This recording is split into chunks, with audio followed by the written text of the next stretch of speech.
title track for Sear, which is Sear, was originally called Steam. And don't ask me why I called it Steam, other than it kind of reminded me of a steam piston engine. And the great irony here is the riff of Steam, which became Sear, which is originally a guitar riff. I actually wrote waiting for the band to show up at the Village Recorder in Los Angeles when we were in the demo sessions that preceded the album that we did with Rick Rubin, Shining Oh So Bright Volume 1.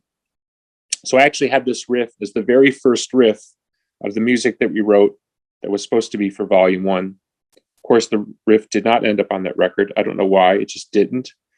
And in searching for ideas that were maybe left over, as I'm often want to do at the beginning of an album process, I'll kind of go through the things that are laying around to see if anything inspires me anew.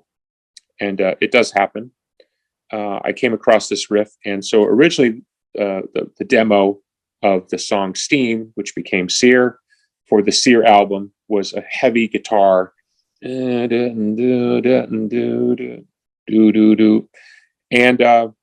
up until about halfway through the making of the record, we thought that's the way it was going to be. At some point, I looked at my friend, an engineer and producer, Howard Willing, and we kind of looked at each other and said, been there, done that. Don't know why. And we went off in this other tangent. It got way more kind of aggressive and electronic-y and then kind of an almost wax track sway, if you know that label. Super influential label out of Chicago that had a big influence on the Smashing Pumpkins over the years. And I really loved the way it turned out. And I guess that was a good hunch as it became the first single.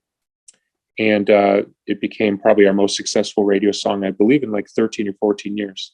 So kudos to Howard and I for turning the corner. Who knows, maybe if we'd done it as a rock guitar thing, it would be a grunge classic, but highly doubtful in this anti-guitar environment, at least for alternative rock and roll radio. Very much lyrically, it kind of addresses the state of the world, where we're all facing down different masters. We're facing, pan-global companies that operate outside the sovereignty of nation states. We have tech companies running amok. I'm speaking to you probably on a tech platform, and they're running amok, and we're part of the running amok, I guess, since we're on here. So it just kind of points a finger at what we're facing, but it also encourages you to shake your ass, which is never a bad thing, unless you don't want to.